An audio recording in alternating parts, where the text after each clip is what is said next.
မင်္ဂလာပါခင်ဗျာ Timothy Ferris ရေးသားထားတဲ့ The 4 Hours Work Week တပတ်လျင်4နာရီသာလောက်လို့ရှင်ဆိုတဲ့စာအုပ်ဟာကျွန်တော်တို့ရဲ့အချိန်အလောက်နဲ့အောင်မြင်မှုကိုထားရှိတဲ့ယူဆတွေကိုအရှိခံကစပြီးပြောင်းလဲပြဖို့တိုက်တွန်းထားတဲ့ကမ္ဘာတစ်ဝန်းမှာနာမည်ကြီးခဲ့တဲ့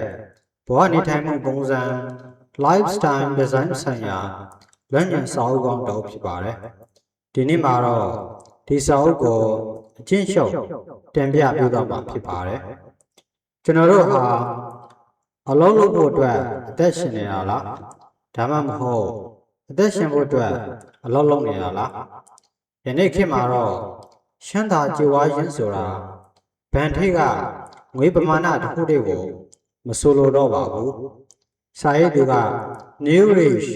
အနာဆိုတဲ့အယူအဆအသစ်ကိုဒီစာအုပ်မှာမိတ်ဆက်ပေးထားပါတယ်လူအများစုကအသက်ငယ်ငယ်ချိန်မှာအပံပန်းခံလောလောပြီးအသက်ကြီးမှအနားယူပြီလို့တွေးထားတတ်ကြပါတယ်ဒါကို default life plan အစင်လာဟောင်းလို့ခေါ်ပါတယ် New Rich အနာဆိုတာဘာလဲ New Rich ဆိုတာကခုလက်ရှိတက်ငယ်တဲ့အချိန်မှာကိုဖြစ်ရှင်တဲ့ဘဝကိုပုံဖော်ပြီးအချိန်နဲ့လွတ်လပ်မှုကိုအပြည့်အဝစီမံခန့်ခွဲနိုင်သူများကိုဆိုလိုတာဖြစ်ပါတယ် New Rich တယောက်ဖြစ်ဖို့ဆိုရင် The 4W ရှိဖို့လိုအပ်ပါတယ်နံပါတ်1 What ကိုလုပ်ချင်တာကိုလုပ်ခွင့်ရှိတာပါဒါကတော့မိမိရဲ့ဝါသနာမိမိတကယ်စိတ်ဝင်စားတဲ့အရာတွေကိုလုပ်ခွင့်ရှိတာပါ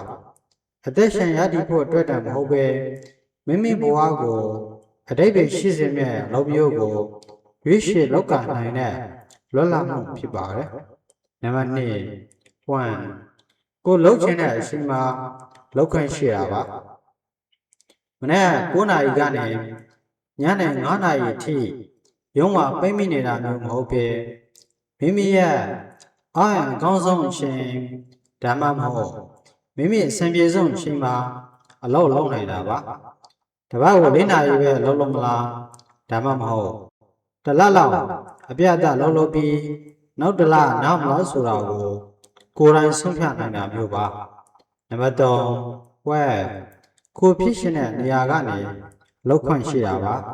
ဒါကတော့ mobility လို့ခေါ်တဲ့နေရာမရွေးတော့လာနိုင်မှုပါ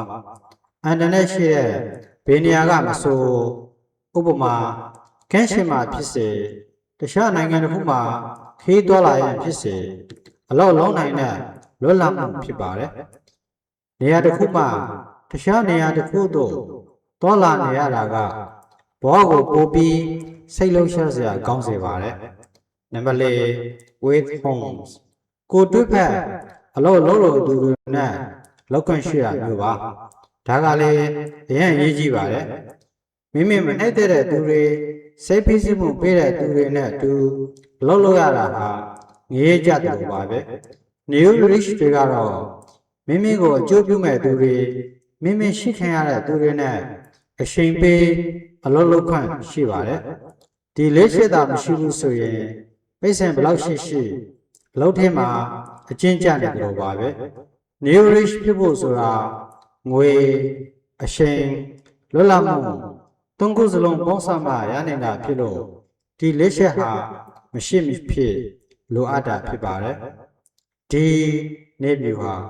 ဘဝပြောင်းလဲအဆင့်လေးဆင့် Timothy Ferris ကကျွန်တော်တို့ရဲ့အလုံးလုံးပုံနဲ့ဘဝနေထိုင်ပုံကိုပြောင်းလဲပြဖို့အဆင့်လေးဆင့်ပါတဲ့ deep ဆိုတဲ့မူပေါင်း framework တစ်ခုချမှတ်ပေးထားပါတယ်နံပါတ်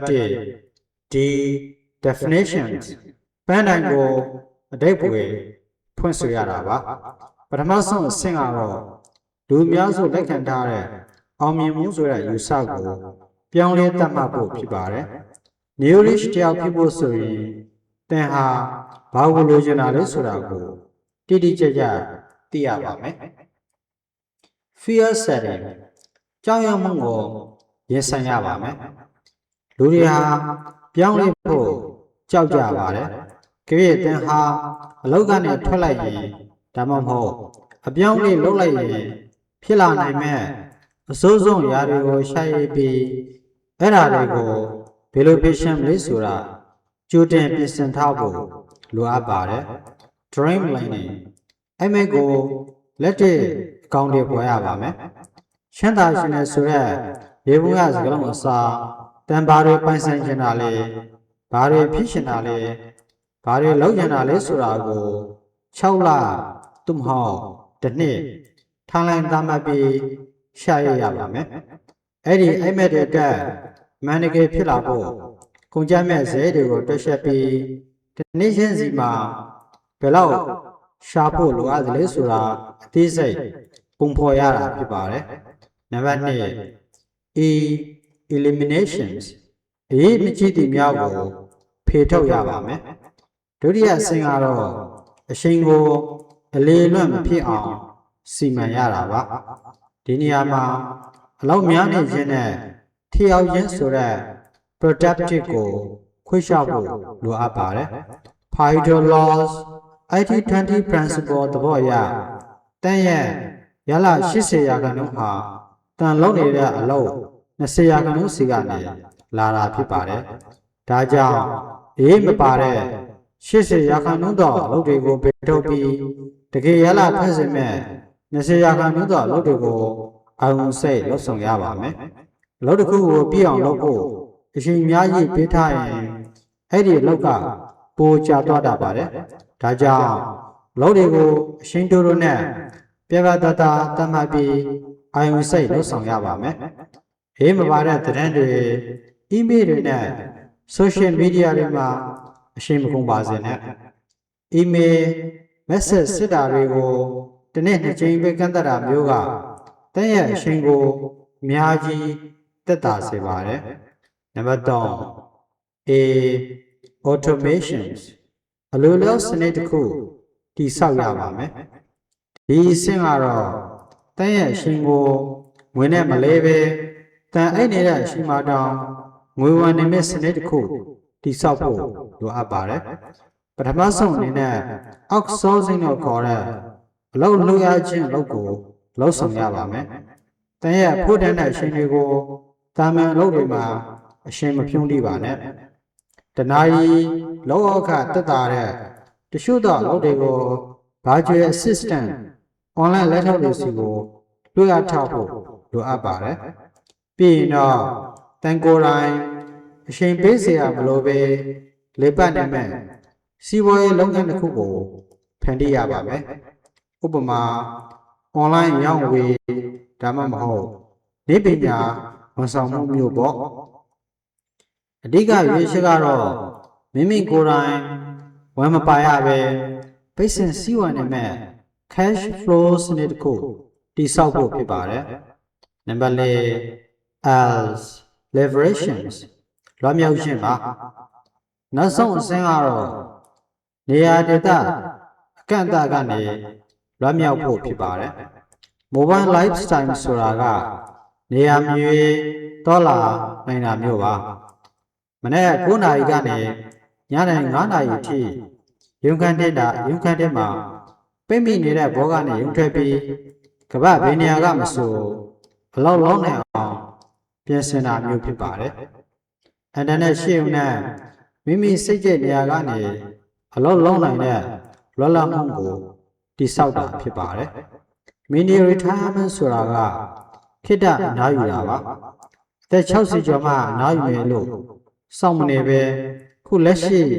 ဘွားရဲ့ဂျာကာလာမှာတန်တလားသို့မဟုတ်2လခီးထွက်တာမျိုးမိမိဝါသနာပါတဲ့အရာတွေကိုအရှင်ပိတ်တန်ယူတာမျိုးလှုပ်ဆောင်ပြီးဘောကိုပျော်ရွှင်စွာဖြတ်တန်းဖို့ဖြစ်ပါတယ်အဓိကအချက်3ချက်နဲ့ပြန်လည်အနှစ်လျှော့ရရင်နံပါတ်1 new rich အနာဆိုတဲ့လွတ်လပ်မှုအကြောင်းနံပါတ်2 new rich ကြောင့်ရဲ့လွတ်လပ်မှု the 4Ws နံပါတ်3 deep နေပြအကြောင်းကိုပိုင်3ခုနဲ့တင်ပြခဲ့ပါတယ်ဒီစာအုပ်ဟာရိုးရိုးစီးပွားရေးစာအုပ်မဟုတ်ပဲဘောနေထိုင်မှုပုံစံစာအုပ်ဖြစ်ပါတယ်စာရေးသူကတကယ်လို့သင်ဘဝမှာ ဘာလို့ဒီထက်ပိုပြီးဘာမှဆုံးရှုံးစရာမရှိတော့ဘူးဆိုရင်ဘာတွေလုပ်မလဲတဲ့ဆိုလိုတာကအရှုံးကိုကြောက်နေလို့ပုံစံခွက်တင်မှာပဲနေမဲ့အစားအရှုံးမရှိဘူးလို့ယူဆပြီးကိုယ်တကယ်ဖြစ်ရှင်တဲ့ New Rich ဘဝကိုရေးရေးဝဝစိတ်ကူးကြည့်ဖို့တိုက်တွန်းထားတာဖြစ်ပါတယ်။တန်ဘဝကိုတင်ကိုယ်တိုင်စိတ်ကြိုက်ဒီဇိုင်းဆွတ်ခန့်ရှိတယ်ဆိုတာကိုသိစေချင်တာပါ။အားလုံးကျေးဇူးတင်ပါတယ်ခင်ဗျာ။